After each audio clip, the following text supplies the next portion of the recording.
ချက်ပရိသတ်ကြီးမင်္ဂလာပါရှင်အားလုံးလည်းမှတ်မိအောင်မဲလို့ထင်ပါတယ်တကြံအတာရည်တွေရွှဲရွှဲစုံနေတယ်ပေါ့နော်အချိန်မှာဒီနှစ်လည်ကင် break လေးမှာဆိုလို့ရှင်ပေါ့နော်မနက်တစ်ခုခုတည်းဝင် studio သားတွေဝင်ဆွဲရတဲ့အရာသာဆိုရင်တော့တကြံအမှတ်တရတွေတဲ့တစ်ခုပါပဲဗီဒီယိုပရိသတ်ကြီးတို့ဒီနေ့မှာဆိုလို့ရှင်တော့ဘဲဥငချောက်ဘဲကလာဟင်းလုံဒီကိုအားလုံးကိုချက်ပြပေးပါဖြစ်ပါတယ်ဆက်ပြီးတော့ unit တို့ဒီဗီဒီယိုလေးကိုဆက်ပြီးတော့ကြည့်ရှုပေးပါအောင်နော်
နားတော့ share ပဲတော့မှတွင်းတော့နေနေလေး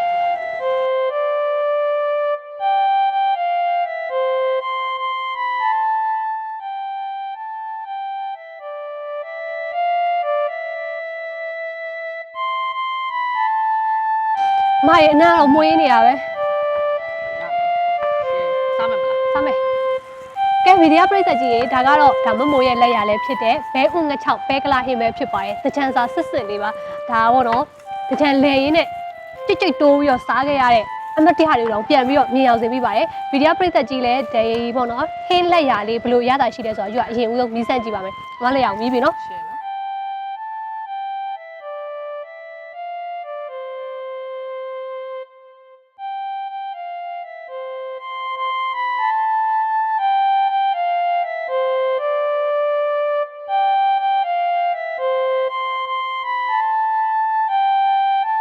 ဗီဒီယိုပရိသတ်ကြီးဒါယူရိုကနေပြီးတော့ပေါ့နော်ကိုယ်တိုင်ချက်ထားတယ်ဘဲဥငချောက်ဘဲကလာဟင်းကိုစားခဲ့ရတယ်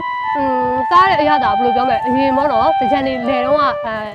ရေဆွဲဆိုနေတဲ့အချိန်မှာစတူဒီတာမန်နက်ထဲကိုအတိုးကျိတ်ဝင်ပြီးတော့ပေါ့နော်လူစားခဲ့ရတဲ့အချိန်မှာပြန်ပြီးတော့အမှတ်တရဖြစ်စေပါတယ်ရှင်ယူရိုအခုဒီနေ့ချက်ပြထားတဲ့ဘဲဥငချောက်ဘဲကလာဟင်းချက်ပုံချက်နည်းလေးကိုလည်းဗီဒီယိုပရိသတ်ကြီးလည်းကိုယ့်အိမ်မှာပြန်ချက်ဆိုင်တဲ့တကြံကာလမှာပျော်ရွှင်စရာအမှတ်တရတွေများစွာပိုင်ဆိုင်ရပါစေဆိုပြီးတော့လည်းစုမုံကောင်းတောင်းလိုက်ပါတယ်ရှင်ကြည့်ရှုပေးကြတဲ့သူတွေအားလုံးကိုလည်းကျေးဇူးအထူးပဲတင်ရှိပါတယ်မင်္ဂလာနှစ်သစ်ပါရှင်